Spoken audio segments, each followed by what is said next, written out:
एक आदमी अपने स्टाफ को पकड़े हुए बोल रहा था। उसकी आवाज में एरोगेंस और इंसोलेंस थी। वो क्लियरली लिन को नीचा दिखाना चाहता था। निंग ये के चेहरे पर गुस्सा दिख गया। उसने उसे वार्न किया, अपनी जुबान संभाल कर बात करें, क्योंकि लिन इस साल का नेशनल टॉप स्कोरर है। उस आदमी का नाम जेकब था। वो हंसा और बोला, उनके हिडन ड्रैगन स्क्वाड के सामने टॉप स्कोरर कुछ भी नहीं है। उसने पुराने टॉप स्कोरर्स का मजाक उड़ाया और बोला, ज्यादातर सब बेकार थे, सिर्फ नाम का घमंड था। वो लिन को सीरियस नहीं ले रहा था, ना ही उस टाइटल को। निंग ये की बात को इग्नोर करते हुए जेकब ने प्रोवोक करते हुए सीधा लिन को देखा। उसे पता था लिन को वाइट डिवाइन ने इंट्रोड्यूस किया है, फिर भी उसने वार्निंग दी, सिर्फ इसलिए कि वाइट डिवाइन से कनेक्शन है। ये मत सोचना कि तुम जो चाहो कर सकते हो। जेकब ने कहा, हिडन ड्रैगन स्क्वाड में सिर्फ पावर बोलती है। उसने ऐड किया, ट्रायल के लिए वो लिन को अलाउ कर सकते हैं, लेकिन उसे चुप रहना होगा। अगर लिन ने उन्हें स्लो किया तो वो बिना सोचे उसे पीटेगा। लिन को फील हुआ ये आदमी हद से ज़्यादा एरोगेंट है। उसने पहले भी एरोगेंट लोग देखे थे, लेकिन ये बिल्कुल ही ओवर था। लिन ने सीधा बोला, ब्रेन डेड। ये सुनते ही जेकब का चेहरा तुरंत बदल गया। उसने गुस्से में पूछा, तुमने क्या कहा? उसके हाथ में स्टाफ आग से जलने लगा। एक स्ट्रॉन्ग एनर्जी वहां फैल गई। निंग ये तुरंत लिन के सामने आ गई और उसे प्रोटेक्ट किया। उस वक्त ताओ ताओ भी आगे आई और दोनों के बीच खड़ी हो गई। उसने जेकब को रोका और काम होने को बोला। ताओ ताओ के खड़े होते ही जेकब धीरे धीरे शांत हो गया। उसके स्टाफ की आग बुझ गई। उसने लिन को गुस्से से देखा और साइड में जाकर चुप हो गया। ताओ ताओ ने लिन की तरफ मुड़कर कहा, कल सुबह 9 बजे वो लोग निकलेंगे। ट्रायल की डिटेल्स तभी बताई जाएंगी। लिन ने सर हिला दिया। निंग यी ने लिन का हाथ पकड़ा और उसे वहां से ले गई। वो उसे एसेंशियल्स खरीदने ले जाना चाहती थी। पीछे से ताओ ताओ ने जेकब को देखा और उसे वार्न किया, पर्सनल ग्रजेस को ट्रायल में मत लाना। उसने याद दिलाया, लिन को वाइट डिवाइन ने इंट्रोड्यूस किया है। जेकब दूर जाते हुए लिन को देखा और सिर्फ क्यूरियस रहा। वो सोच रहा था, ये नया लड़का जो उसके भाई की जगह आया है, ऐसा क्या खास है इसमें? ताओ ताओ ने जेकब से कहा, लिन नेशनल टॉप स्कोरर है। शायद उनके लिए ये टाइटल ज़्यादा मैटर ना करे, लेकिन कुछ तो खास होगा। तभी वाइट डिवाइन ने उसे पर्सनली इंट्रोड्यूस किया है और उसकी क्लास रेयर है, जो उन्होंने पहले कभी नहीं देखी। जेकब ने हंसी उड़ाई और बोला, हर कुछ सालों में नई क्लासेस आती रहती हैं और ज़्यादातर बेकार ही होती हैं। इस तरफ निंग यी लिन को इंपीरियल एक्सचेंज ले जा रही थी। उसने उसे एडवाइस दिया कि जेकब जैसे लोगों से फालतू के झगड़े में मत पड़ो। लिन को फर्क नहीं पड़ा, वो बिल्कुल काम था। इंपीरियल एक्सचेंज पहुंचकर लिन ने वेस्टर्न सी माइन डंजन से लाए हुए आइटम्स जल्दी से सेल कर दिए। इस दौरान निंग यी ने उसके लिए कुछ पोशंस खरीदे और एक कम्युनिकेटर भी, जो रिस्ट वॉच जैसा था, पहनने में कन्वीनियंट। ये हर स्टूडेंट के लिए ज़रूरी था। सेटअप करने के बाद दोनों ने अपने नंबर्स एक्सचेंज किए। निंग यी ने हंसते हुए कहा, अब वो लिन को कभी भी डिस्टर्ब कर सकती है। लिन ने उसे देखा। वो बिल्कुल एक बटरफ्लाई की तरह लग रही थी और वो हल्का सा मुस्कुरा दिया। शाम होने लगी। दोनों ने अलविदा कहा और नेक्स्ट दिन मिलने का प्लान बनाया। निंग ये ने बताया, इस ट्रायल में जो दूसरा पार्टिसिपेंट होना था वो ओरिजिनली जेकब का छोटा भाई था, लेकिन वाइट डिवाइन की वजह से उसकी जगह लिन को मिल गई। इसी वजह से जेकब उससे गुस्सा था, लेकिन लिन ने इस बात को सीरियसली नहीं लिया। उसके लिए जेकब एक छोटा सा क्लाउन था जिसका कोई इंपॉर्टेंस नहीं था। अपने डॉम में वापस आकर लिन ने अपना बैकपैक खोला और नॉविस स्किल स्क्रोल निकाला। उसे ट्रायल के लिए और प्रिपेयर होना था। जैसे ही उसने स्क्रोल एक्टिवेट किया, एक लाइट उसे घेर ली और उसने एक नई स्किल सीख ली। नई स्किल थी स्लो कर्स। डिस्क्रिप्शन था, लेवल 1, 5 मीटर रेडियस के अंदर एनिमीज की स्पीड 5% कम होती है। Duration 1 minute. लिन ने तुरंत कैलकुलेट किया। अपने टैलेंट के साथ ये रेंज 50 मीटर हो जाएगी और स्लो इफेक्ट 50% तक बढ़ जाएगा। ड्यूरेशन भी 10 मिनट हो जाएगा। ये रिडक्शन मूवमेंट और अटैक स्पीड दोनों पर अप्लाई होगा। अब लिन अपने एनिमीज को इफेक्टिवली हाफ कर सकता था। उसने अपने स्किल्स एनालाइज किए, समनिंग, एओई और डीबफ, और फ्यूचर में और स्किल्स लेने की सोची। फिर वो मेडिटेशन में चला गया अपनी एनर्जी रिकवर करने के लिए। अगला दिन जल्दी आ गया। उसका कम्युनिकेटर एक स्वीट टोन के साथ बजा। निंग यी का कॉल था। जैसे ही उसने रिसीव किया, निंग यी ने अपनी क्वर्की आवाज में कहा, चलो ब्रेकफास्ट करते हैं, फिर असेंबल होंगे। क्लासरूम में वापस आने पर ताओ ताओ और हिडन ड्रैगन स्क्वाड के कुछ मेंबर्स ऑलरेडी वहां थे। जेकब ने लिन को देखा और डिस्डेन के साथ घूरा और वार्निंग दी, पीछे मत रहना। निंग यी ने तुरंत जवाब दिया, तुम खुद पीछे मत रहना। ताओ ताओ ने थोड़ा इरिटेट होकर कहा, पर्सनल इश्यूज को साइड रखो, ट्रायल ज़्यादा इंपॉर्टेंट है, कोई गलती नहीं होनी चाहिए। एज टीम लीडर उसकी रिस्पॉन्सिबिलिटी थी कि सब एक साथ रहें। ताओ ताओ ने सबसे कहा, सब अपना इंट्रोडक्शन दोबारा दें, अपनी जॉब क्लास के साथ। पहली लड़की एमा, लेवल 20, एल्विन एल्डर। दूसरा ओलिवर, लेवल 20, प्रॉफिट क्लास। दोनों ही रेयर सपोर्ट क्लासेस थे। फिर जेकब, लेवल 21, वॉरलॉक, मेज प्रोफेशन का पार्ट और एक रेयर क्लास। ताओ ताओ, लेवल 23, एल्फ नाइट। लिन, लेवल 17, नेक्रोमांसर। निंग यी, लेवल 19, शैडो असैसिन। ताओ ताओ ने सबको देखा और सीरियस टोन में बोला, इस ट्रायल में सबको एक साथ रहना होगा, अगर कोई पीछे रहा तो वो रूथलेस होगी। ताओ ताओ ने टेलीपोर्टेशन स्टोन उठाया और एक्टिवेट किया। तुरंत उनके पैरों के नीचे एक बड़ा टेलीपोर्टेशन सर्कल बन गया। एक पल में डिवाइन टावर का बड़ा सा सिलुएट आसमान में दिखाई दिया। लिन थोड़ा सरप्राइज हुआ, उसने एक्सपेक्ट नहीं किया था कि डिवाइन टावर इस तरह स्काई में अपीयर होगा। फिर सब लोग दोबारा टेलीपोर्ट हो गए और ट्रायल साइट पर पहुंच गए। जैसे ही उनकी आंखें एडजस्ट हुईं, तेज धूप ने उन्हें घेर लिया। वो मर्मेड आइलैंड पर आ चुके थे। हर एक के सामने एक ग्लोइंग स्टोन फ्लोट कर रहा था। ये क्वेस्ट स्टोन था। ताओ ताओ ने कहा, सब अपना क्वेस्ट एक्टिवेट करो। लिन ने भी हाथ बढ़ाया और क्वेस्ट स्टोन को टच किया। टच करते ही उसे ट्रायल का पर्पस समझ आ गया। मर्मेड आइलैंड के सेंटर में एक डंजन था, मर्मेड्स टियर डंजन। उनका मिशन था आइलैंड के सेंटर तक जाना और डंजन में एंटर करना, फाइनल बॉस को डिफीट करना और उससे मर्मेड्स टियर लेना। 3 इंपॉर्टेंट पॉइंट्स थे। एक टीम में मैक्सिमम 6 मेंबर्स हो सकते हैं। एवरेज लेवल 20 होना चाहिए। दूसरा, क्वेस्ट आइटम सिर्फ नाइटमेयर डिफ़िकल्टी पर ड्रॉप होगा। तीसरा, सिर्फ 3 क्वेस्ट आइटम्स मिलेंगे। इसका मतलब सिर्फ टॉप 3 टीम्स ही ट्रायल कंप्लीट कर पाएंगी। लिन को समझ नहीं आया, इतनी सीक्रेसी क्यों है? आखिर में ये बस एक डंजन क्लियर करना ही तो है। ताओ ताओ ने क्वेस्ट पढ़ने के बाद सीरियस एक्सप्रेशन लिया। उसने एक्सपेक्ट नहीं किया था कि ट्रायल मर्मेड आइलैंड पर होगा। निंग यी ने उससे पूछा, डिटेल्स बताओ। ताओ ताओ ने एक्सप्लेन किया, मर्मेड स्टीयर एक स्पेशल इक्विपमेंट बनाने के काम आता है। मर्मेड आइलैंड उनके एम्पायर के कंट्रोल में नहीं है और हर साल सिर्फ 3 टीयर्स ड्रॉप होते हैं। इसलिए हर साल दूसरे नेशंस के प्रोफेशनल्स भी यहाँ आते हैं। अकेडमी ने 10 टीम्स भेजी हैं और वो सेकंड टीम है। उन्हें compete करना होगा, सिर्फ अपने अकेडमी के स्टूडेंट्स से नहीं बल्कि दूसरे नेशंस के लोगों से भी। जब उनसे पूछा गया अगर दूसरे नेशंस के लोग मिले तो क्या करना है, ताओ ताओ ने कहा, पहले लोग सिर्फ डंजन के एंट्रेंस को गार्ड करते थे ताकि कोई और अंदर ना जा सके, लेकिन केयरलेस नहीं रहना क्योंकि पहले लोग मर भी चुके हैं। बात करते करते निंग यी ने थोड़ा लिन की तरफ देखा। उसे अपनी पहली मुलाकात याद आ गई। लिन ने उसे काम किया और कहा, ऐसा कुछ नहीं होगा। ताओ ताओ ने डीप ब्रेथ ली और सबको प्रिपेयर होने को बोला। डंजन में एंटर करने के लिए सबसे पहले बफ्स लगाए जाएंगे। ओलिवर ने तुरंत अपने स्किल्स यूज किए और लाइट ऑराज सबको कवर कर गईं। Strength amplification, agility boost, defence enhancement, magic activation. इन बफ्स से सबके एट्रीब्यूट्स बढ़ गए। लिन को फील हुआ उसकी स्ट्रेंथ, एजिलिटी, वाइटैलिटी और स्पिरिट सब इंक्रीज हो गए। मेजर एट्रीब्यूट्स 30% तक बढ़ गए। मेड स्किल पावर भी 20% बढ़ गया।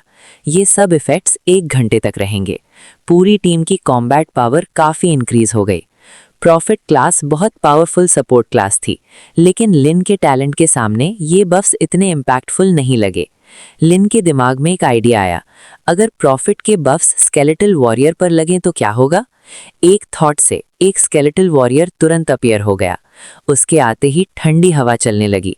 उसकी आंखों में आग जल रही थी और हाथ में एक ठंडी चमकती तलवार थी। एमा डर गई और तुरंत निंग यी के पीछे छुप गई। ओलिवर भी थोड़ा शॉक में आ गया। लिन ने उससे कहा, स्केलेटल वॉरियर को बफ करो, लेकिन ओलिवर का स्पेल उस पर अप्लाई नहीं हुआ। जो ऑरा बनी थी वो तुरंत गायब हो गई। लिन ने कोई डिसअपॉइंटमेंट नहीं दिखाया। शायद उसका टैलेंट इतना स्ट्रांग था कि दूसरे बफ्स काम नहीं करते। जेकब ने तुच्छपन से कहा, बफ भी नहीं लगता। ये समन्ड क्रीचर अपने मास्टर की तरह बेकार है। लिन ने सीधा उसकी तरफ देखा। उसकी आंखें ठंडी हो गईं। स्केलेटल वॉरियर की आंखें भी लाल रोशनी से चमक उठीं। वो भी जेकब को घूर रहा था। उसकी आंखों की आग तेज जलने लगी। एक ठंडी हवा चल पड़ी। जेकब के रोंगटे खड़े हो गए। वो एक कदम पीछे हट गया। उसके हाथ में स्टाफ आग से जल उठा। ताओ ताओ तुरंत बीच में आ गई और दोनों को रोका। लिन ने सिर हिला दिया और साइड हो गया। जेकब ने गहरी सांस ली और खुद को कंट्रोल किया। जब स्केलेटल वॉरियर ने उसे देखा था, उसे सच में लगा वो मरने वाला है। अचानक एक जोर की आवाज गूंजी। ट्रायल ऑफिशियली स्टार्ट हो गया। सब लोग आइलैंड की तरफ दौड़ पड़े। हर जगह पानी के छोटे तालाब और स्वॉम्प्स थे। अंदर कई क्रीचर्स छुपे हुए थे। ये क्रीचर्स आधा इंसान और आधा मछली जैसे थे। उनके शरीर स्केल से ढके हुए थे।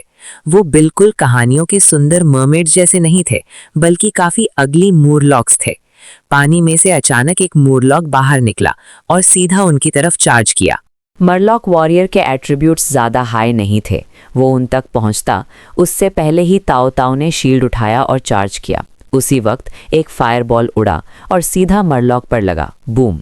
वो तुरंत आग में जल गया। पीछे से शैडोज हिलने लगी और अचानक निंग यी उसके पीछे अपीयर हुई। उसकी डैगर हल्की रोशनी से चमक रही थी। उसने पीछे से अटैक किया और उसे खत्म कर दिया। लिन को नोटिफिकेशन मिला, मरलॉक वॉरियर डिफीट हो गया। सबको 1500 एक्सपीरियंस मिला। एनिमी को जल्दी खत्म करके टीम आगे बढ़ गई। रास्ते में उन्हें और भी मॉन्स्टर्स मिले, एक के बाद एक वेव्स। वो सबको क्लियर करते गए। जैसे जैसे वो माउंटेन के पास पहुंचे, मॉन्स्टर्स की संख्या बढ़ती गई। अब वो लेवल 21 मॉन्स्टर्स फेस कर रहे थे, जिन्हें मारने में थोड़ा ज़्यादा एफर्ट लग रहा था। इस स्पीड पर उन्हें सेंटर तक पहुंचने में कम से कम 3 घंटे लगते। ताओ ताओ ने कहा, वो लोग बहुत स्लो मूव कर रहे हैं। अब से एमा क्राउड कंट्रोल करेगी और जितना हो सके फाइट्स अवॉइड करेंगे। ताओ ताओ ने डिसीजन लिया, मॉन्स्टर्स को बाईपास करेंगे। टीम ने स्पीड बढ़ा दी। जब भी मॉन्स्टर्स मिलते, एमा तुरंत अपने स्किल्स यूज़ करती और उन्हें कंट्रोल करती। लेकिन 20 मिनट्स बाद भी वो पीछे ही थे। दूसरी टीम्स ऑलरेडी माउंटेन के बेस पर पहुंच चुकी थीं। वहां इतने सारे मरलॉक्स थे कि उन्हें अवॉइड करना मुश्किल था। टीम्स बेस पर पहुंचकर मॉन्स्टर्स क्लियर कर रही थीं ताकि ऊपर चढ़ सकें। ताओ ताओ रश करने वाली थी, तभी एमा ने रोका और कहा, ये मॉन्स्टर्स लेवल 22 हैं, जो उससे ज़्यादा स्ट्रॉन्ग है। वो इतने सारे मॉन्स्टर्स को कंट्रोल नहीं कर पाएगी। ताओ ताओ ने भावों को सिकोड़ा। अगर वो सबको क्लियर करते तो 1 घंटा लगता और वो और पीछे रह जाते। लेकिन बिना कंट्रोल के सीधा जाना रिस्की था।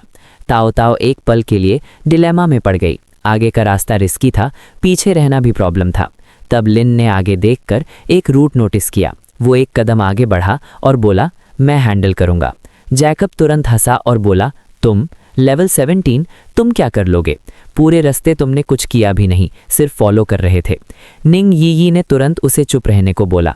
ताओ ताओ ने भी जैकब को घूरा और उसे चुप रहने का सिग्नल दिया। फिर उसने लिन से पूछा, प्लान क्या है? लिन ने कामली जवाब दिया, वो स्केलेटल वॉरियर से मॉन्स्टर्स को ल्योर करेगा। ताओ ताओ की आंखें चमक उठीं। उसे तुरंत समझ आ गया ये आइडिया काम करेगा। वो भूल गई थी कि लिन नेक्रोमांसर है और समन यूज कर सकता है। एक थॉट के साथ लिन ने स्केलेटल वॉरियर को भेज दिया। वो तेजी से आगे बढ़ा। ताओ ताओ शॉक हो गई। उसकी स्पीड एक्सपेक्टेड से काफ़ी ज़्यादा थी। कुछ ही सेकंड्स में वो मॉन्स्टर्स के सामने पहुंच गया। मरलॉक्स ने चीख कर उस पर अटैक किया, लेकिन स्केलेटन ने इग्नोर किया और मुड़कर भाग गया और सारे मॉन्स्टर्स उसके पीछे भागने लगे। रास्ता क्लियर हो गया। टीम तुरंत आगे बढ़ी। कुछ ही मिनट्स में वो माउंटेन के बेस पर पहुंच गए। अब तक 100 से ज़्यादा मॉन्स्टर्स स्केलेटल वॉरियर के पीछे लग चुके थे। लिन के कंट्रोल में वो और दूर भागता गया। फिर अचानक स्केलेटल वॉरियर गायब हो गया। लिन ने उसे वापस बुला लिया। मरलॉक्स अपना टारगेट खो बैठे और कंफ्यूज हो गए। सबने रिलीफ की सांस ली। निंग यी हंस पड़ी और बोली, ये अमेजिंग था। ओलिवर और एमा ने भी लिन को रिस्पेक्ट से देखा। वो उसके थैंकफुल थे। तब जैकब ने ठंडी आवाज़ में कहा, ये पहले क्यों नहीं किया? अब तक हम माउंटेन पर होते। लिन ने उसे देखा जैसे वो एक इडियट हो और ठंडी आवाज़ में बोला, ये लास्ट टाइम है। जैकब का एक्सप्रेशन फिर से अगली हो गया, लेकिन उसने कुछ नहीं कहा। तभी माउंटेन के ऊपर से एक जोर की चीख सुनाई दी। सबने ऊपर देखा। बहुत सारे मरलॉक्स नीचे की तरफ दौड़ रहे थे। जो टीम्स पहले ऊपर गई थीं, वो सब नीचे भाग रही थीं। ताओ ताओ का चेहरा तुरंत बदल गया। उसने ऑर्डर दिया, सब पीछे हट जाओ। टीम तुरंत पीछे हटी और डिस्टेंस बना लिया। हंड्रेड्स मरलॉक्स माउंटेन से नीचे आ गए और पूरा रास्ता ब्लॉक हो गया।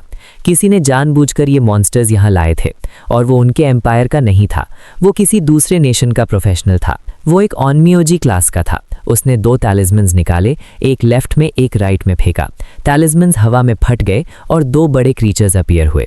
ये भी स्केलेटल वॉरियर्स की तरह मॉन्स्टर्स को अट्रैक्ट कर रहे थे। ऑनमियोजी अपने शिकीगामी पर बैठा था और हवा में फ्लोट कर रहा था। वो जोर जोर से हंस रहा था। ताओ ताओ ने लिन की तरफ देखा और लिन ने सिग्नल दिया। एक स्केलेटल वॉरियर तुरंत आगे बढ़ा। उसके आते ही मॉन्स्टर्स का ध्यान उस पर चला गया। एक बड़ा ग्रुप उसके पीछे भाग गया। फिर दूसरा स्केलेटल वॉरियर भी आया और उसने भी वही किया और एक और ग्रुप को ले गया। माउंटेन के बेस के पास ऑलमोस्ट सारे मॉन्स्टर्स दूर ले जाए गए।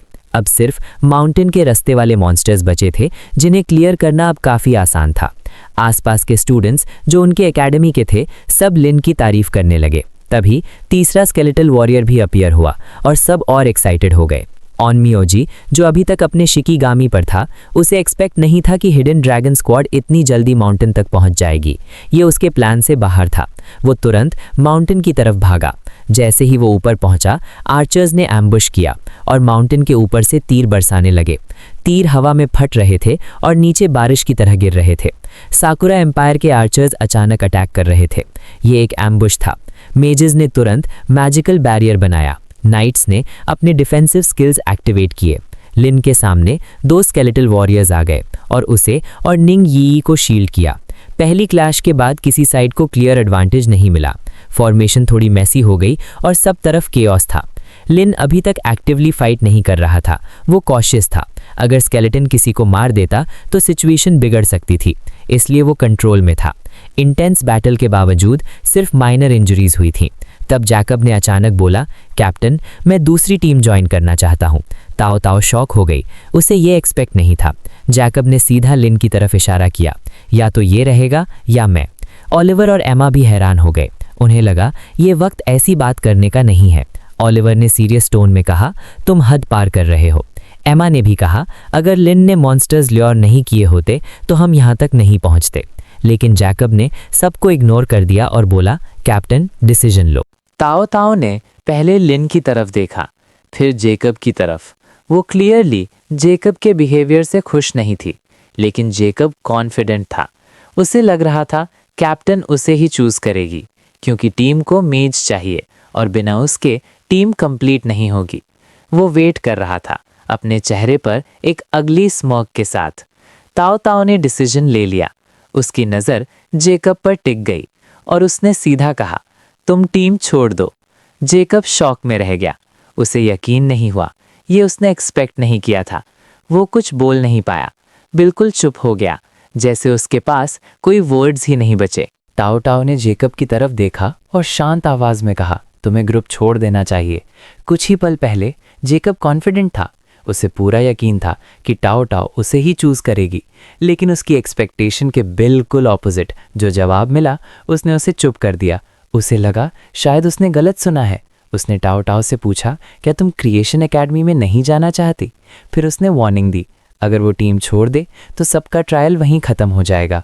ताओ ताओ ने उसे देखा और कहा, यहाँ सब क्रिएशन एकेडमी में जाना चाहते हैं, वो खुद भी, लेकिन शायद जेकब अपनी प्रोफेशन भूल गया है। ताओ ताओ ने कहा, वो एक एल्विन नाइट है।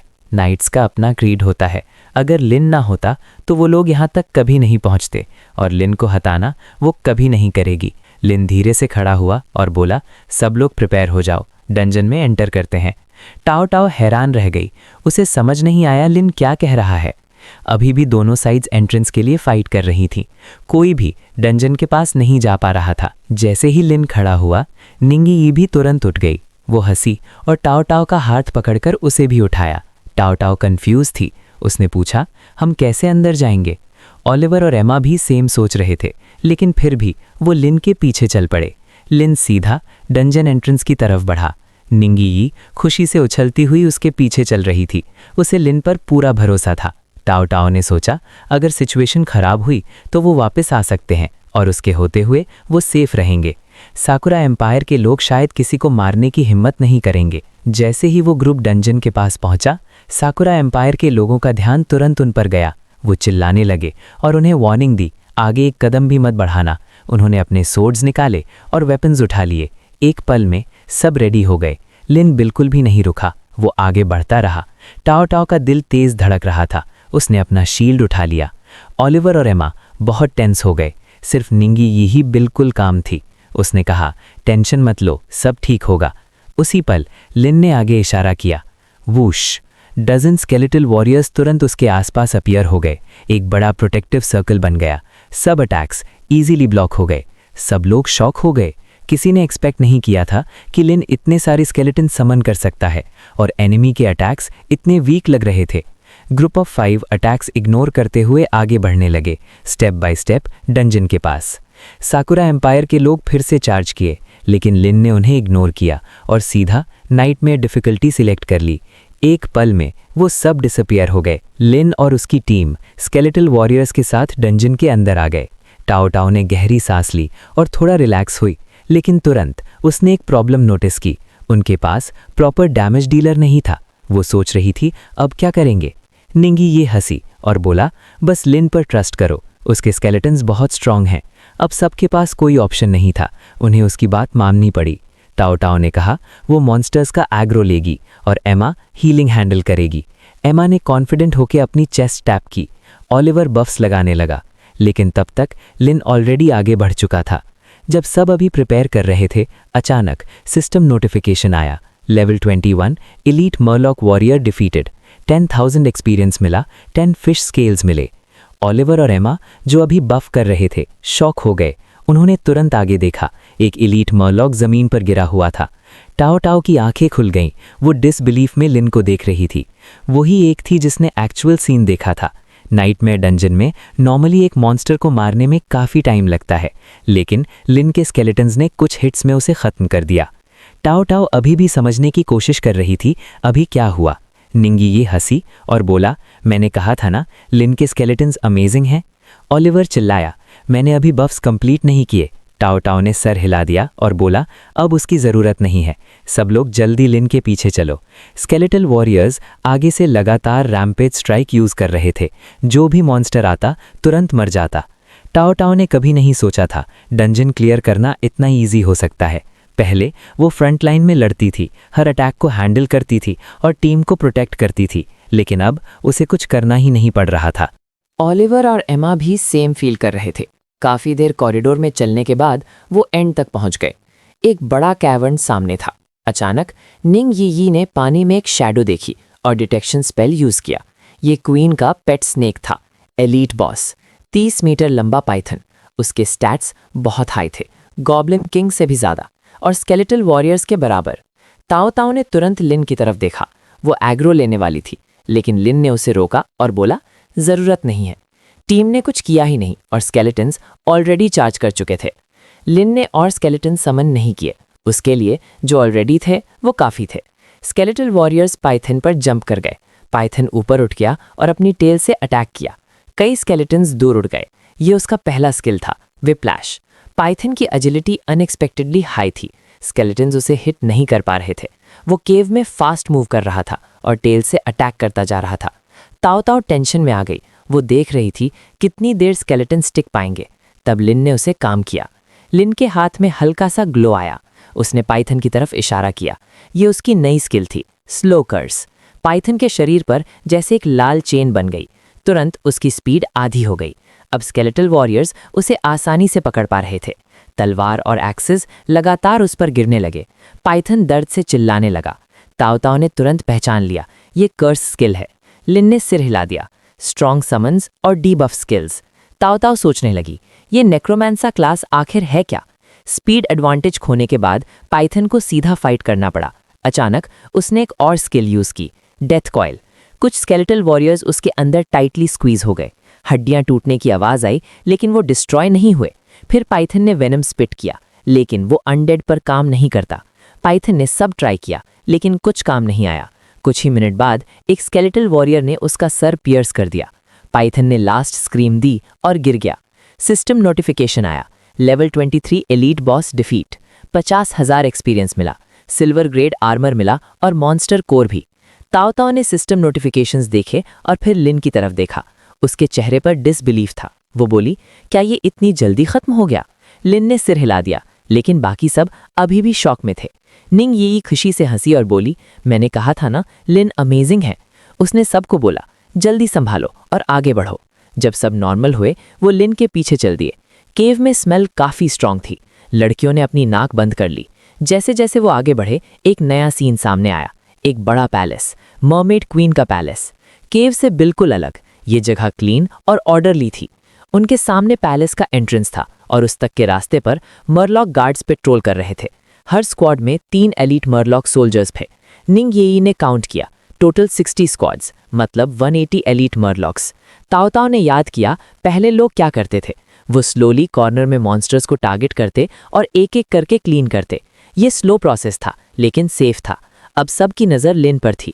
निंग यी ने पूछा, इतने सारे मॉन्स्टर्स के साथ क्या करेंगे? लिन के अंदर एक्साइटमेंट आ गई। जितने ज़्यादा मॉन्स्टर्स उतना बेटर। उसने आगे इशारा किया। एक साथ सारे स्केलेटल वॉरियर्स आगे बढ़ गए। उन्हें देखते ही मॉरलॉक्स अलर्ट हो गए।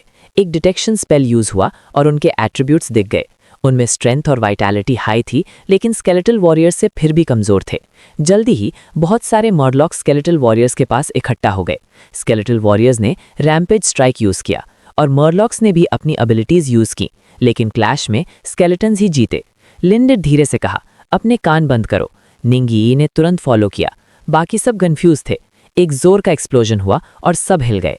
फिर एक के बाद एक लगातार धमाके होने लगे। ये लिन का कॉप्स एक्सप्लोजन था। ताओ ताओ और बाकी सब शॉक में रह गए। सिस्टम नोटिफिकेशंस रैपिडली फ्लैश होने लगे। सारे एलीट मरलॉक्स एक साथ मर गए। उन्हें बहुत ज़्यादा एक्सपीरियंस और लूट मिला। पहली बार ताओ ताओ और बाकी सब इतनी फास्ट ग्रोथ फील कर रहे थे। वो सब क्लियरली एक्साइटेड थे। तभी एक्सप्लोजन्स के बाद पैलेस का बड़ा गेट धीरे से खुल गया। अंदर से रोशनी निकली और मर्मेड क्वीन बाहर आई। मर्मेड क्वीन बहुत बड़ी थी, लेकिन फिर भी उसकी प्रेजेंस एलिगेंट थी। निंग यी ने उसकी आंखों में देखा और तुरंत उसका फोकस लूज हो गया। वो धीरे धीरे उसकी तरफ चलने लगी। लिन ने तुरंत उसे पकड़कर पीछे खींच लिया, लेकिन सिर्फ निंग यी नहीं, ताओ ताओ भी इफेक्ट हो गई थी। एक स्केलेटल वॉरियर उसके सामने आकर खड़ा हो गया। एमा और ओलिवर को भी स्केलेटन्स ने ब्लॉक किया। सिर्फ लिन और ओलिवर इम्यून थे। एमा ने दर्द से कहा, यह टेम्पटेशन स्पेल है। उसने तुरंत स्किल यूज की और सब पर लाइट इफेक्ट आया। लाइट इफेक्ट के बाद सब धीरे धीरे नॉर्मल हुए। निंग यी ने गहरी सांस ली और रियलाइज किया वो कंट्रोल लूज कर रही थी। ताओ ताओ ने भी अपना हेड शेक किया और फोकस वापस लाया। मर्मेड क्वीन मुस्कुरा रही थी, जैसे उसे सब पता हो। उसने हाथ उठाया और पानी हिलने लगा। ग्राउंड से नए मरलॉक्स उभरने लगे, एलीट गार्ड्स और वॉरियर्स। फिर से बैटलफील्ड भर गया। ताओ ताओ ने शील्ड उठाया और चिल्लाई, फॉर्मेशन में आ जाओ। लेकिन लिन ने सीधा आगे देखा, जैसे उसने कुछ प्लान कर लिया हो। लिन ने हाथ उठाया और एक के बाद एक स्केलेटल वॉरियर्स समन होने लगे। पूरा एरिया अनडेड से भर गया। मोलॉक्स ने चीख कर उन पर चार्ज किया, लेकिन स्केलेटन्स ने उन्हें रोका और तुरंत काउंटर अटैक किया।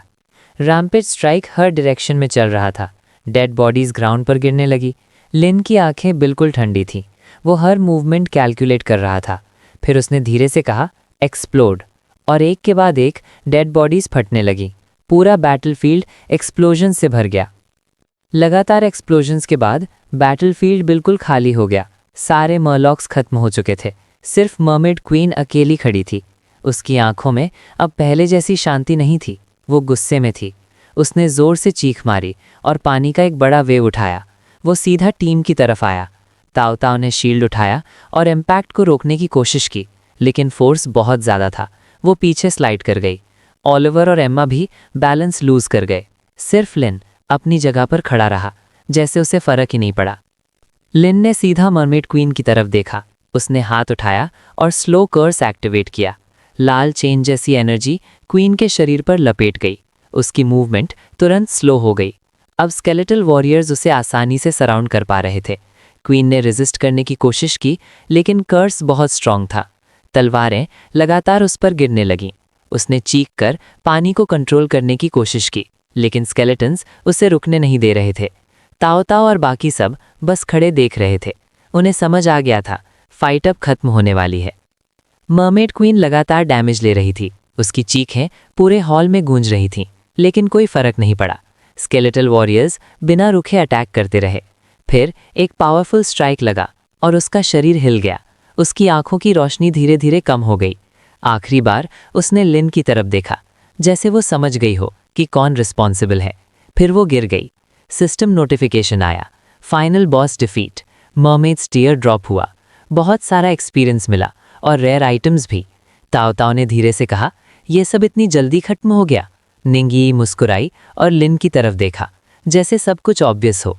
बाकी सब भी लिन की तरफ देख रहे थे और समझ गए उसका प्लान क्या था। डंजन के बाहर दोनों अंपायर्स के बीच स्टैंड ऑफ चल रहा था। लगभग 1 घंटा बीत चुका था और फिर से एक नया कॉन्फ्लिक्ट शुरू हो गया। किसी भी साइड को क्लियर एडवांटेज नहीं मिला। तभी डंजन के एंट्रेंस से 5 लोग बाहर आए। सकुरा अंपायर के लोग पहले शॉक हुए, फिर हंसने लगे और बोले, सिर्फ आधा घंटा और तुम बाहर आ गए? लगता है अंदर हैंडल नहीं कर पाए और भाग आए। किसी ने कहा, ये स्केलेटन सिर्फ मीट शील्ड है, बस थोड़े स्ट्रांग है और नंबर्स ज़्यादा है और कुछ नहीं। सकुरा अंपायर के लोग लगातार मजाक उड़ा रहे थे। वो बिल्कुल बिलीव नहीं कर रहे थे कि लिन और उसकी टीम डंजन क्लियर कर सकती है। दूसरी तरफ डिवाइन अंपायर के लोग रिलीफ फील कर रहे थे जब उन्होंने लिन और उसकी टीम को सेफ देखा। सब उन्हें कंसोल करने लगे और कहने लगे, कोई बात नहीं, सेफ वापस आ गए, यही इंपॉर्टेंट है। जेकब हंसा और बोला, लकी हो जिंदा बाहर आ गए। इतनी जिद कर रहे थे अंदर जाने की और क्या हुआ, फेल हो गए ना। किसी ने जेकब पर ध्यान नहीं दिया। ताओ ताओ ने आसपास देखा और नोटिस किया कोई और डंजन में एंटर नहीं हुआ। ताओ ताओ ने तुरंत कहा, सब अलर्ट रहो।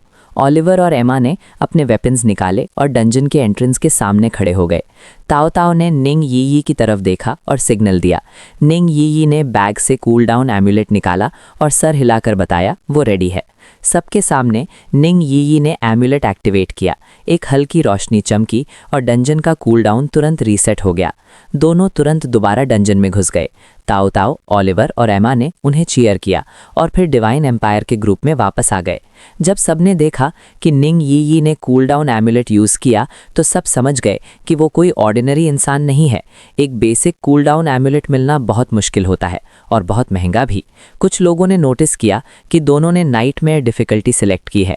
ताओ ताओ ने डंजन एंट्रेंस की तरफ देखा और उम्मीद की कि वो सक्सेसफुल होंगे।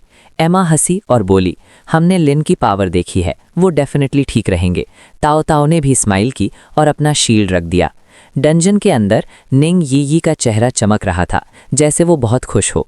उसने पहले लिन से कहा था कि उसे डंजन रन पर ले चले और अब वो सच में हो रहा था। लिन में हल्का सा स्माइल किया और बोला, मैंने प्रॉमिस किया था तो मैं ज़रूर निभाता हूँ। निंग यी और भी खुश हो गई और बोली, फिर आगे भी उसे साथ ले जाना, सिर्फ एक बार नहीं। लिन ने अग्री किया। दोनों आगे बढ़ने लगे। निंग यी के पास अभी भी कूल डाउन एमुलेट के 5 यूजर्स बचे थे। अगर वो पूरी टीम को साथ ले जाते तो सिर्फ एक और रन कर पाते, लेकिन अगर सिर्फ लिन और निंग यी जाते तो वो 2 और रन्स कर सकते थे। बात करके उन्होंने डिसाइड किया सिर्फ दोनों ही डंजन करेंगे। वो इस अपॉर्चुनिटी को मिस नहीं करना चाहते थे और तीनों मर्मेड टीयर्स लेना चाहते थे।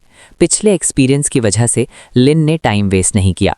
वो मॉन्स्टर्स को एक एक करके नहीं मारा, उसने स्केलेटल वॉरियर्स समन किए और उन्हें फ्रीली अटैक करने दिया। कुछ ही मिनट्स में कॉरिडोर के सारे एलीट मर्लॉक्स खत्म हो गए और वो आगे बढ़ गए। जल्द ही वो उस कैवर्न में पहुंच गए जहां मर्मेड क्वीन का पेट स्नेक था। 30 मीटर लंबा पाइथन पानी से बाहर कूदा, लेकिन इस बार लिन प्रिपेयर्ड था। उसने तुरंत स्लो कर्स यूज़ किया। पाइथन की स्पीड तुरंत कम हो गई। डजन स्केलेटल वॉरियर्स एक साथ उस पर टूट पड़े।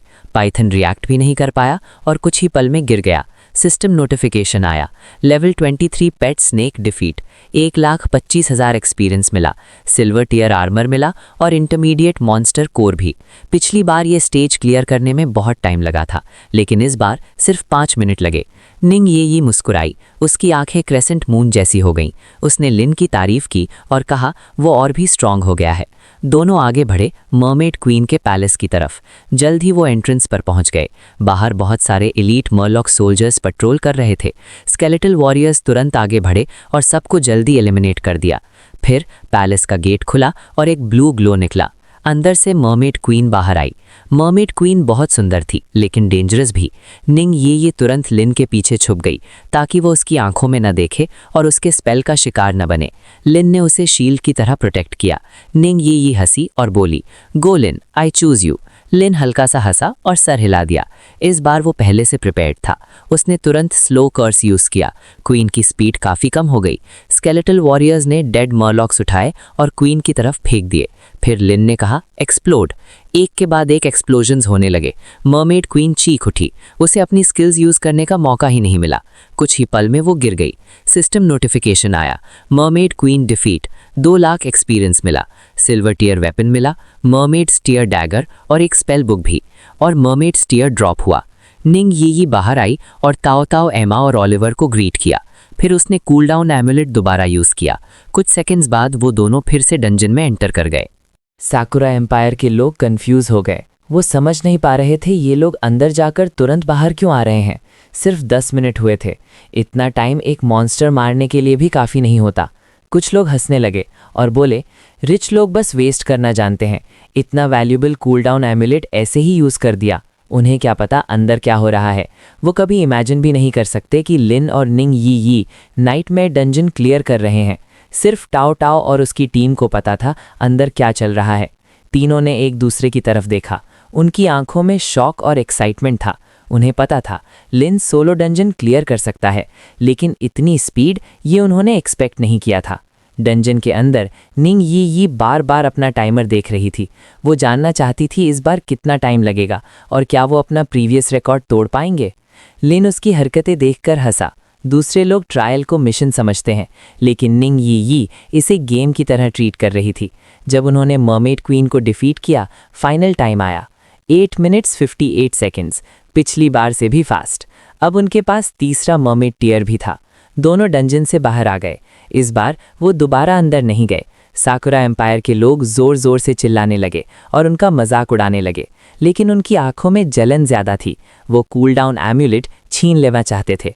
लिन और निंग यी ने उन्हें इग्नोर किया और सीधा अपनी टीम की तरफ चल दिए। जब वो वापस आए, वो फिर से पार्टी में ज्वाइन हो गए। तभी किसी ने चिल्लाया डंजन गेट गायब हो गया। ये सुनते ही सबने डंजन एंट्रेंस की तरफ देखा। गेट का वोर्टेक्स हिलने लगा, फिर धीरे धीरे गायब हो गया। सबको पता था डंजन तभी डिसअपियर होता है जब तीनों मरमेड टीयर्स मिल जाते हैं। कुछ लोगों को याद आया लिन की टीम 3 बार अंदर गई थी। क्या ये उन्होंने किया? कोई श्योर नहीं था, लेकिन डंजन सबके सामने गायब हो चुका था। अब कोई और मरमेड टीयर्स नहीं ले सकता था। ट्रायल कंप्लीट हो चुका था। लिन ने टीम को बोला अब यहाँ से निकलते हैं। टाओ टाओ ने सिर हिला दिया और अग्री किया। साकुरा एम्पायर के लोग उन्हें ऐसे ही जाने नहीं देने वाले थे। उन्हें लग रहा था मरमेड टीयर्स लिन की टीम के पास हैं। उन्होंने डिमांड किया सब टीयर्स उन्हें दे दो। उनका टोन एग्रेसिव था और वो आगे बढ़ने लगे। डिवाइन एम्पायर के लोग अभी भी कंफ्यूज थे। कुछ ने पूछा क्या तुम्हारे पास रियली मरमेड टीयर्स हैं? टाओ टाओ ने डिनाई नहीं किया और कंफर्म कर दिया कि टीयर्स उनके पास हैं। सब ने गहरी सांस ली। अब क्लियर हो गया, डंजन उन्होंने ही क्लियर किया है। चाहे डाउट हो, लेकिन अब प्रायोरिटी कॉमन एनिमी के खिलाफ फाइट थी। दोनों साइड्स बैटल फॉर्मेशन में आ गए। दोनों साइड्स एक दूसरे की तरफ बढ़ने लगे। तभी आसमान में एक जोर की गरज सुनाई दी। एक आदमी साकुरा एम्पायर की तरफ से सीधा लिन के सामने आ गया। उसके साथ 2 बड़े शिकीगामी हवा में तैर रहे थे। वो ऑनमियोजी था और उसकी प्रेजेंस काफ़ी पावरफुल थी। टाओ टाओ थोड़ी टेंस हो गई। ये प्रोफेशन सिर्फ साकुरा एम्पायर में होता है और काफ़ी रेयर है। ये पावरफुल शिकीगामी समन कर सकता है। उसने सोचा इससे हैंडल करना आसान नहीं होगा। वो आगे बढ़ने वाली थी, लेकिन लिन ने पहले ही मूव कर दिया। लिन के हाथ में आग चमकी। उसने स्किल यूज़ की, सोल फ्लेम। एक शिकीगामी के सर के ऊपर तुरंत आग लग गई। पल भर में वो आग अंदर घुस गई। शिकीगामी जोर से चीखा। ऑनमियोजी का चेहरा बदल गया। उसने तुरंत स्किल एक्टिवेट की और ठंडी आवाज़ में बोला तुम मौत ढूंढ रहे हो। उसके शरीर से काली धुंध निकलने लगी और एक गहरी आवाज़ के साथ एक और बड़ा शिकीगामी अपीयर हुआ। ये और भी बड़ा था और उसके हाथ में एक बड़ा एक्स था। वो सीधा लिन पर टूट पड़ा। हिडन ड्रैगन स्क्वाड के अटैक्स उस पर कोई असर नहीं कर रहे थे। ऑनमियोजी हंसा और बोला तुम लोगों के अटैक्स सिर्फ उसे टिकल कर रहे हैं। तभी कई स्केलेटल वॉरियर्स एक साथ हवा में उतरे और सीधा एक्स वाले शिकीगामी से टकरा गए। सबने एक साथ रैम्पेज स्ट्राइक यूज किया। उनकी तलवारें लाल रोशनी से चमक रही थीं। उनके पास 2700 स्ट्रेंथ थी।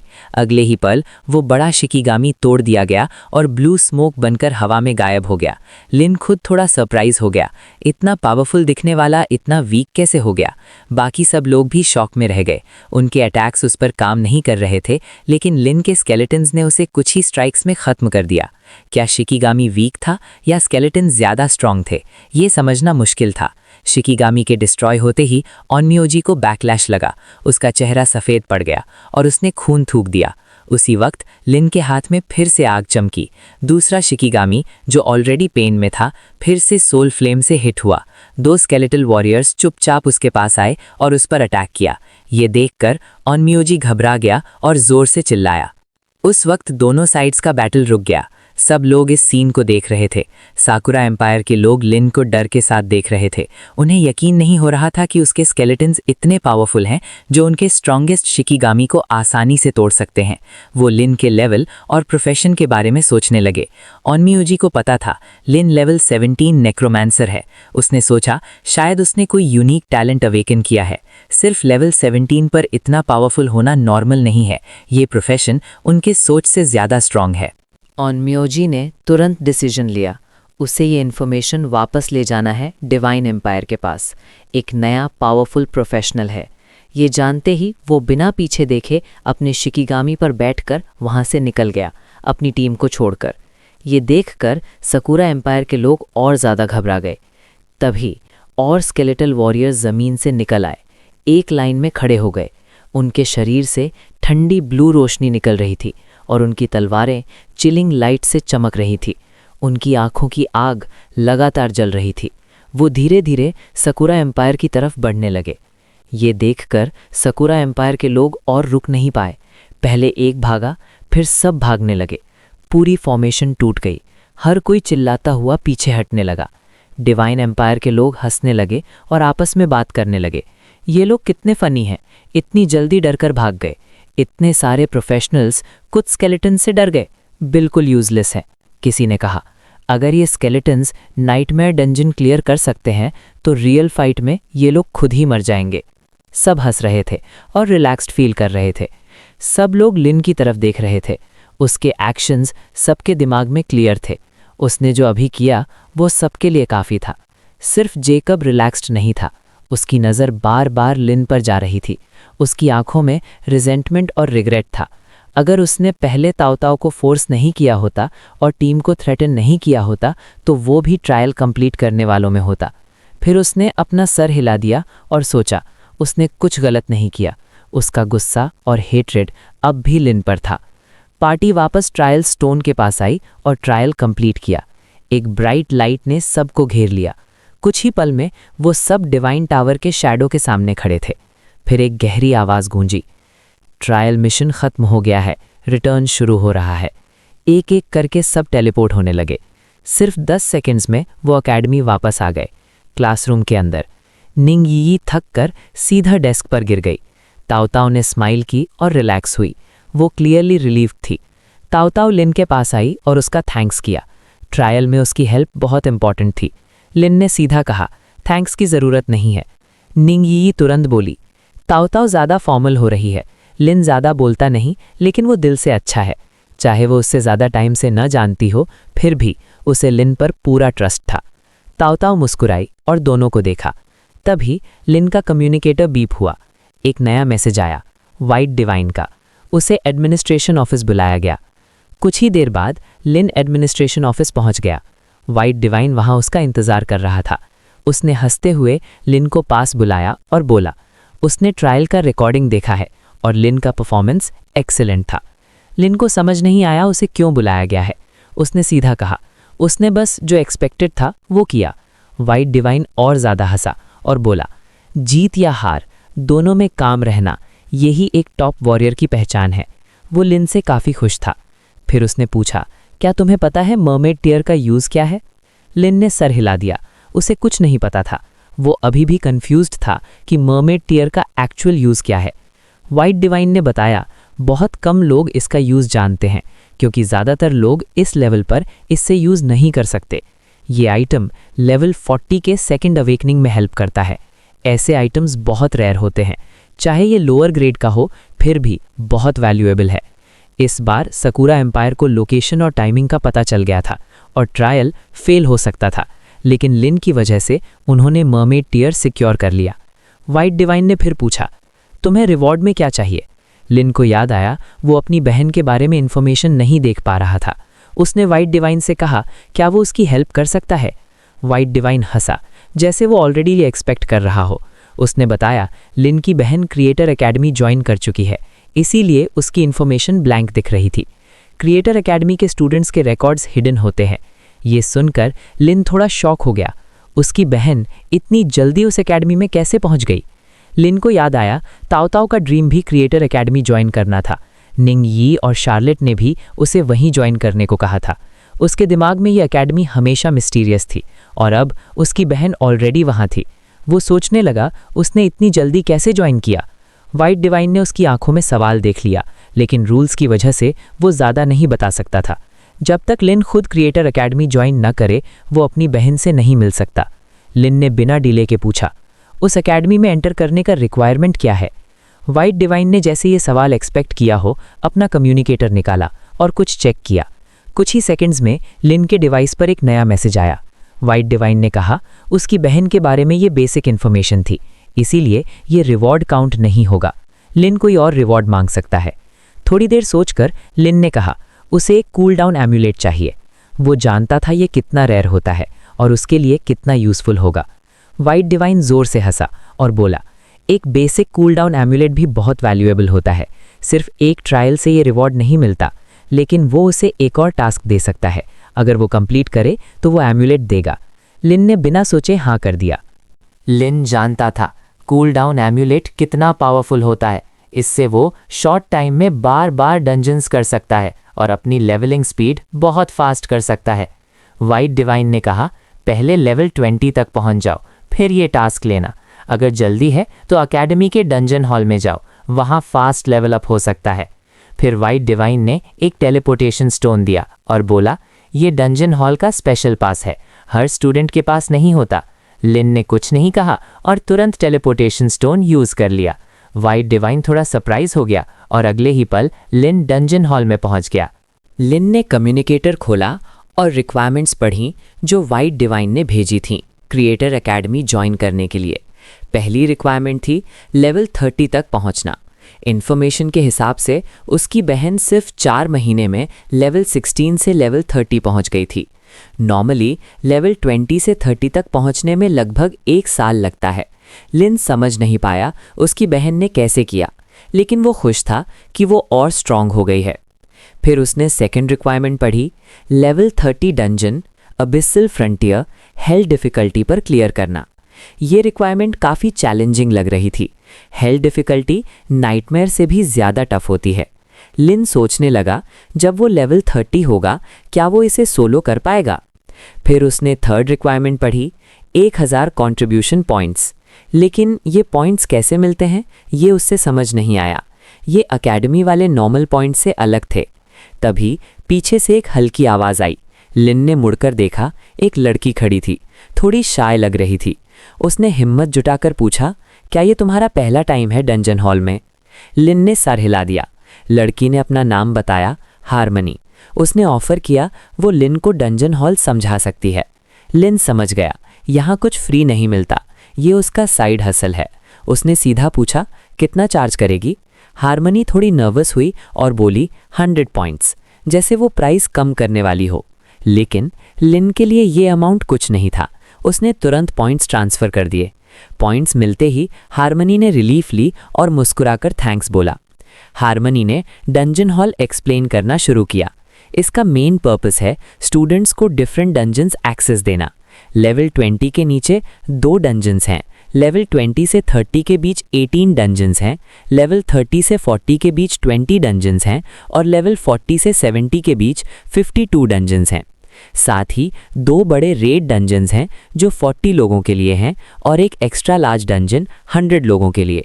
Total 95 dungeons. फिर हार्मनी लिन को एक क्रिस्टल बॉल के पास ले गई। यहाँ हर डंजन के क्लियरेंस रिकॉर्ड्स दिखते थे। अगर कोई नया रिकॉर्ड सेट करता तो रिवॉर्ड मिलता। हॉल के सेंटर में मिशन और टीम रिक्रूटमेंट एरिया था। यहाँ लोग मिशंस कंप्लीट करके पॉइंट्स कमा सकते थे या टीम्स ज्वाइन कर सकते थे। लिन बिना हेल्प के भी ये सब समझ सकता था, लेकिन हार्मनी ने उसका काफ़ी टाइम बचा दिया। उसने सब कुछ डिटेल में एक्सप्लेन किया। अब लिन को डंजन हॉल के रूल्स और फंक्शंस समझ आ गए। आखिर में हार्मनी ने पूछा, क्या तुम्हें और कुछ पूछना है? लिन का सिर्फ एक सवाल था, कंट्रीब्यूशन पॉइंट्स कैसे मिलते हैं? हार्मनी ने बताया, ये पाना आसान नहीं है। एकेडमी के ट्रायल्स में पार्टिसिपेट करना एक तरीका है और एकेडमी के मिशंस कंप्लीट करना दूसरा तरीका। मिशन सेंटर में कुछ स्पेशल टास्क्स होते हैं जिन्हें कंप्लीट करने पर कंट्रीब्यूशन पॉइंट्स मिलते हैं, लेकिन ये मिशंस बहुत डिमांड में होते हैं और जल्दी कंप्लीट हो जाते हैं। लिन ने मिशन सेंटर चेक किया। वहाँ कुछ टास्क्स थे जो एकेडमी ने असाइन किए थे, लेकिन उनमें मिलने वाले कंट्रीब्यूशन पॉइंट्स बहुत कम थे, ज़्यादातर 2 या 3 पॉइंट्स, मैक्सिमम सिर्फ 10 पॉइंट्स। लिन ने कैलकुलेट किया उसे 100 पॉइंट्स चाहिए। इस स्पीड पर बहुत ज़्यादा टाइम लगेगा। तभी उसका कम्युनिकेटर बजा। एक मैसेज आया, उसे 50 कंट्रीब्यूशन पॉइंट्स मिले। दूसरा मैसेज ओलिवर का था। कॉल कनेक्ट करते ही वो एक्साइटेड था और बोला उसे 20 पॉइंट्स मिले और ताओ ताओ को 30 पॉइंट्स। ओलिवर ने कहा, तुम्हें सबसे ज़्यादा मिले, तुम डिज़र्व करते हो। उसने लिन को फिर से थैंक्स बोला और कहा अगर फ्यूचर में कोई ट्रायल हुआ तो वो फिर से टीम अप करेगा। वो मजाक में बोला वो लिन के साथ चिपक कर रहना चाहता है और कैरी होना चाहता है। वो काफ़ी देर तक बोलता रहा, फिर कॉल एंड हो गया। हार्मनी साइड में खड़ी थी और शॉक में थी। एक ट्रायल से 50 कंट्रीब्यूशन पॉइंट्स, ये अनइमेजिनेबल था। आसपास के लोग भी हैरान हो गए। वो सोच रहे थे कौन सा ट्रायल इतने पॉइंट्स दे सकता है। कुछ लोगों को लगा लिन झूठ बोल रहा है क्योंकि वो हाई लेवल का नहीं लग रहा था। उन्हें लगा ये सब बस दिखावा है, लेकिन लिन को फर्क नहीं पड़ा। उसने हार्मनी का थैंक्स किया। हार्मनी ने तुरंत कहा वेलकम और उसे गुड लक विश की। लिन क्रिस्टल बॉल के पास गया और डंजन रिक्वायरमेंट्स चेक की। एंट्री लेवल 15 से 19 था। Entry cost 10 points. Cool down reset 40 points. Current record 58 minutes. 3 साल से कोई ब्रेक नहीं कर पाया। सेकंड प्लेस 8 घंटा 17 मिनट्स। लिन ने 10 पॉइंट्स पे किए और डंजन एंटर किया, नाइटमेयर डिफिकल्टी पर। ये देखकर हॉल में लोग बात करने लगे। कुछ लोग सोच रहे थे ये हाई लेवल प्लेयर होगा, लेकिन वो तो लेवल 20 से नीचे निकला। सब हंसने लगे और बोले ये बस ब्रैग कर रहा था। लेकिन कुछ लोगों ने देखा उसने नाइटमेयर सिलेक्ट किया है और वो अकेला जा रहा है। उन्हें लगा वो थोड़ी देर में डर कर बाहर आ जाएगा, लेकिन हार्मनी को लगा लिन झूठ नहीं बोल रहा। डंजन के अंदर लिन एक एंशिएंट फॉरेस्ट में पहुंच गया। फॉरेस्ट का एटमॉस्फेयर काफ़ी डार्क था। अंदर से जानवरों की आवाज़ आ रही थी। ट्रीज अजीब शेप के थे।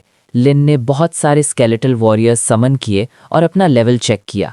वो अभी भी लेवल 18 से थोड़ा नीचे था। लगभग 70% एक्सपीरियंस बाकी था। स्केलेटल वॉरियर्स अलग अलग डायरेक्शन में दौड़ पड़े और मॉन्स्टर्स को हंट करने लगे। वो बिल्कुल टाइगर्स की तरह अटैक कर रहे थे। जल्दी ही सिस्टम नोटिफिकेशंस आने लगे। म्यूटेटेड बेयर्स डिफीट, 6000 एक्सपीरियंस मिला और बीस्ट स्किन्स भी। नोटिफिकेशंस लगातार आने लगे। लिन का एक्सपीरियंस स्टेडी स्पीड से बढ़ने लगा। वो फॉरेस्ट के अंदर और गहरा गया। Skeletal warriors weak monsters clear करते रहे और लिन सीधा बॉस की तरफ बढ़ने लगा। कुछ ही देर में वो एक बड़े पॉन्ड के पास पहुंच गया। अंदर एक बड़ा शैडो हिल रहा था। पानी से एक बड़ा क्रीचर बाहर आया। ये एक म्यूटेटेड टर्टल था। इसका साइज बहुत बड़ा था। उसके पूरे शरीर पर हैवी शेल था, जैसे स्पाइक आर्मर हो। उसने अपना मुंह खोला और शार्प दांत दिखाए। लिन ने उसके एट्रीब्यूट्स चेक किए, 4000 स्ट्रेंथ और 7000 वाइटैलिटी। इसका मतलब बहुत हाई एचपी और डिफेंस, स्केलेटल वॉरियर से भी ज़्यादा, मर्मेड क्वीन से भी ज़्यादा। इतनी वाइटैलिटी मतलब स्ट्रॉन्ग डिफेंस। तब तक स्केलेटल वॉरियर्स उसे घेर चुके थे। उन्होंने अटैक शुरू किया।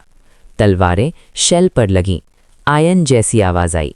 टर्टल ने बाइट किया और अपनी टेल से अटैक किया। कई स्केलेटन्स दूर उड़ गए। डैमेज ज़्यादा नहीं हुआ, लेकिन फोर्स स्ट्रॉन्ग था। बॉस ने स्किल यूज़ की, सुपर डिफेंस। एक वॉर्टेक्स शील्ड उसके आसपास बन गया। उसकी वाइटैलिटी और बढ़ गई। स्केलेटल वॉरियर्स उस पर लगातार अटैक कर रहे थे, लेकिन कोई इफेक्ट नहीं हुआ। रैम्पेज स्ट्राइक भी उसकी डिफेंस तोड़ नहीं पाया। लिन को समझ आ गया क्यों ये रिकॉर्ड 3 साल से ब्रेक नहीं हुआ। फिर उसने सोचा प्रॉब्लम क्या है। फिजिकल अटैक्स काम नहीं कर रहे तो मैजिक यूज करना पड़ेगा। उसके हाथ में आग जल उठी। उसने स्किल यूज की, सोल फ्लेम। म्यूटेटेड टर्टल के सिर के ऊपर तुरंत फ्लेम अपीयर हुई। वो फ्लेम सीधा उसके बॉडी के अंदर घुस गई। टर्टल जोर जोर से हिलने लगा और चीखने लगा। लिन ने तुरंत ऑर्डर दिया, स्केलेटल वॉरियर्स उसे पलट दो। मौका मिलते ही स्केलेटन्स ने उसे उलट दिया। अब उसका सॉफ्ट बेली एक्सपोज्ड था। स्केलेटल वॉरियर्स ने एक साथ रैम्पेज स्ट्राइक यूज किया और उसके स्टमक पर अटैक किया। कुछ ही पल में बॉस मर गया। सिस्टम नोटिफिकेशन आया, 1,50,000 एक्सपीरियंस मिला, ब्रॉन्ज गियर मिला और मॉन्स्टर कोर भी। लिन ने आइटम्स कलेक्ट किए और अपना एक्सपीरियंस चेक किया। उसने नोटिस किया सिर्फ एक रन में उसका एक्सपीरियंस 35% बढ़ गया। उसने कैलकुलेट किया अगर वो एक और रन करे तो वो लेवल अप कर लेगा। जैसे ही बॉस मरा, डंजन हॉल में एक बेल बजी। उसकी आवाज़ पूरे हॉल में गूंज गई। लोग तुरंत क्रिस्टल बॉल के पास जमा हो गए। वहां एक नया रिकॉर्ड शाइन कर रहा था। सब शॉक में थे। लेवल 17 का कोई बंदा रिकॉर्ड ब्रेक कर गया और टाइम था सिर्फ 35 मिनट्स। लोग बिलीव नहीं कर पा रहे थे। 3 साल पुराना रिकॉर्ड तोड़ दिया गया, वो भी एक लेवल 17 प्लेयर ने। थोड़ी देर बाद लिन डंजन के एंट्रेंस पर आ गया। उसे नोटिफिकेशन मिला, रिकॉर्ड ब्रेक करने पर 1000 पॉइंट्स मिले और 5 कंट्रीब्यूशन पॉइंट्स भी। ये एक वन टाइम रिवॉर्ड था हर डंजन के लिए। फिर भी लिन खुश था, उसे कंट्रीब्यूशन पॉइंट्स मिले। सब लोग लिन को देख रहे थे। जो लोग डाउट कर रहे थे अब चुप हो गए। वो समझ नहीं पा रहे थे उसने सोलो कैसे क्लियर किया। लिन ने एक और डंजन देखा, स्पाइडर लेयर। ये लेवल 20 डंजन था। एंट्री रिक्वायरमेंट लेवल 18 से 20। लिन को थोड़ा रिग्रेट हुआ, वो अभी लेवल 17 था, इसलिए वो तुरंत एंटर नहीं कर सकता था। उसने डिसाइड किया पहले म्यूटेटेड फॉरेस्ट दोबारा करेगा। लोग उसके आसपास बात कर रहे थे। कोई बोल रहा था ये लेवल 18 भी नहीं है और स्पाइडर लेयर ट्राई कर रहा है। लिन वापस म्यूटेटेड फॉरेस्ट के एंट्रेंस पर गया और कूलडाउन रीसेट कर दिया। फिर से नाइटमेयर डिफिकल्टी सिलेक्ट की और एंटर कर गया। लगभग 20 मिनट बाद लिन वापस डंजन के बाहर आया। इस बार वो लेवल 18 हो चुका था। जब लोग क्रिस्टल बॉल के पास गए, उन्होंने देखा लिन ने अपना ही रिकॉर्ड दोबारा तोड़ दिया। इस बार सिर्फ 24 मिनट 32 सेकंड में। सब लोग कंफ्यूज हो गए, ये कैसे पॉसिबल है? पहले ही रिकॉर्ड ब्रेक करना मुश्किल था, अब उसने अपना ही रिकॉर्ड और ज़्यादा इंप्रूव कर दिया। सब डिस्कस कर रहे थे और लिन ऑलरेडी नेक्स्ट डंजन की तरफ बढ़ चुका था। लिन अब स्पाइडर लेयर के एंट्रेंस पर था। ये लेवल 20 डंजन था। इसका रिकॉर्ड 1 आवर 12 मिनट था। 3 साल से कोई ब्रेक नहीं कर पाया था। लिन ने सोचा शायद ये भी सेम टीम का रिकॉर्ड है। उसे कंट्रीब्यूशन पॉइंट्स चाहिए थे, इसलिए उसने डिसाइड किया ये रिकॉर्ड भी तोड़ना है। उसने नाइटमेयर डिफिकल्टी सेलेक्ट की और डंजन में एंटर कर गया। अंदर बहुत अंधेरा था। लिन ने सोल फ्लेम यूज की थोड़ी रोशनी के लिए। उसने आसपास देखा, हर जगह रॉक्स और होल्स थे और ऊपर स्पाइडर वेब्स थे। हवा में स्पाइडर्स की आवाज आ रही थी। लिन ने स्केलेटल वॉरियर्स समन किए और उन्हें अलग अलग डायरेक्शन में भेज दिया। इस तरह उसे पूरी जगह की इंफॉर्मेशन मिल रही थी। ये जगह एक मेज की तरह थी। बहुत सारे केव्स एक दूसरे से कनेक्टेड। कुछ केव्स के मल्टीपल एग्जिट्स भी थे। स्केलेटल वॉरियर्स अलग अलग जगह पर अटैक हो रहे थे। हर कुछ कदम पर उन्हें अटैक हो रहा था। इससे लिन की स्पीड स्लो हो रही थी। वो धीरे धीरे आगे बढ़ रहा था और क्लियर पाथ फॉलो कर रहा था। लिन ने ऊपर देखा, छोटे स्पाइडर्स हर जगह लटक रहे थे। उनके एट्रीब्यूट्स लो थे, लेकिन वो बहुत ज्यादा थे। लिन ने सोल फ्लेम यूज की और उन पर अटैक किया। एक ही बार में 100 स्पाइडर्स मर गए। सिस्टम नोटिफिकेशंस रैपिडली आने लगे। हर स्पाइडर 500 एक्सपीरियंस दे रहा था। टोटल मिलाकर बहुत ज्यादा एक्सपीरियंस बन गया, लगभग 20 एलीट मॉन्स्टर्स के बराबर। तभी लिन ने देखा एक स्केलेटल वॉरियर छोटे स्पाइडर से घिरा हुआ है। वो उससे बाइट कर रहे थे और उसका एचपी धीरे धीरे कम हो रहा था। लिन ने तुरंत 2 स्केलेटल वॉरियर्स समन किए और उस तरफ भेज दिया। उन्होंने जल्दी ही छोटे स्पाइडर्स को क्लियर कर दिया, लेकिन लिन ने नोटिस किया ये स्पाइडर्स छोटे होने के बाद भी इग्नोर करने लायक नहीं है। अगर ज़्यादा हो गए तो प्रॉब्लम बन सकते हैं। उसने स्ट्रैटेजी चेंज की। पहले छोटे स्पाइडर्स क्लियर करेगा, फिर आगे बढ़ेगा। इस तरह वो स्टेबल स्पीड मेंटेन कर सकता था और अननेसेसरी डैमेज अवॉइड कर सकता था। फिर वो धीरे धीरे मेज़ के अंदर और आगे बढ़ने लगा। जैसे जैसे लिन अंदर बढ़ता गया, स्पाइडर्स का साइज़ बड़ा होता गया। अब मीडियम स्पाइडर्स और फिर एलीट स्पाइडर्स सामने आने लगे। उनके अटैक्स पहले से ज़्यादा स्ट्रॉन्ग थे और पॉइजन भी यूज़ कर रहे थे। स्केलेटल वॉरियर्स लगातार उनसे फाइट कर रहे थे, लेकिन स्पीड अभी भी स्लो थी। मेज़ स्ट्रक्चर क्लियर पाथ नहीं दे रहा था। लिन ने फिर से डायरेक्शन चेंज की और सब स्केलेटन्स को एक साइड कॉन्सेंट्रेट कर दिया। अब वो एक सिंगल रूट पुश कर रहा था ताकि जल्दी बॉस तक पहुंच सके। कुछ देर बाद लिन एक बड़े चेंबर में पहुंच गया। ये बॉस एरिया था। बीच में एक जाइंट स्पाइडर लटक रहा था। उसका साइज बाकी सबसे काफ़ी बड़ा था। उसकी आंखें रेड ग्लो कर रही थीं और उसके आसपास बहुत सारे वेब्स थे। जैसे ही लिन अंदर आया, जाइंट स्पाइडर ने मूव किया और नीचे उतरने लगा। साथ ही छोटे स्पाइडर्स हर तरफ से निकलने लगे। लिन ने तुरंत स्केलेटल वॉरियर्स आगे भेज दिए और खुद थोड़ा पीछे रुक गया। जाइंट स्पाइडर बहुत फास्ट था। वो वेब्स शूट कर रहा था और स्केलेटन्स को इमोबिलाइज कर रहा था। कुछ स्केलेटल वॉरियर्स वेब में फंस गए और हिल नहीं पा रहे थे। तभी लिन ने हाथ उठाया और सोल फ्लेम यूज़ की। वेब्स तुरंत चल गए। स्केलेटन्स फ्री हो गए। फिर लिन ने धीरे से कहा, एक्सप्लोड। डेड स्पाइडर्स एक के बाद एक फटने लगे। चेन रिएक्शन शुरू हो गया। पूरा चेंबर एक्सप्लोजन से भर गया। जायंट स्पाइडर बीच में फंस गया और हैवी डैमेज लेने लगा। कुछ ही पल में वो गिर गया। सिस्टम नोटिफिकेशन आया, बॉस डिफीट। सिस्टम नोटिफिकेशन आया, 2 लाख एक्सपीरियंस मिला, गोल्ड ग्रेड इक्विपमेंट मिला और रेयर मटेरियल भी। लिन ने सब आइटम्स कलेक्ट किए और तुरंत डंजन से बाहर आ गया। हॉल में फिर से बेल बजी। सब लोग क्रिस्टल बॉल के पास भागे। एक नया रिकॉर्ड शाइन कर रहा था। टाइम था सिर्फ 18 मिनट। पूरा हॉल शॉक में था। किसी ने सोचा भी नहीं था कि ये रिकॉर्ड इतना ब्रेक हो सकता है। सबकी नज़र लिन पर थी। लोग अब हंस नहीं रहे थे, कोई मजाक नहीं कर रहा था। सब सीरियस हो गए थे। उन्हें समझ आ गया लिन कोई नॉर्मल स्टूडेंट नहीं है। उसकी स्ट्रेंथ उनके लेवल से बाहर है। कुछ लोग उसे अप्रोच करना चाहते थे, लेकिन हिम्मत नहीं हुई। हारमनी दूर से उसे देख रही थी। उसकी आंखों में रिस्पेक्ट था। लिन ने किसी की तरफ ध्यान नहीं दिया। वो सीधा नेक्स्ट डंजन की तरफ बढ़ गया। उसके दिमाग में सिर्फ एक ही गोल था, जल्दी से लेवल 20 पहुंचना और अपना टाइम वेस्ट नहीं करना।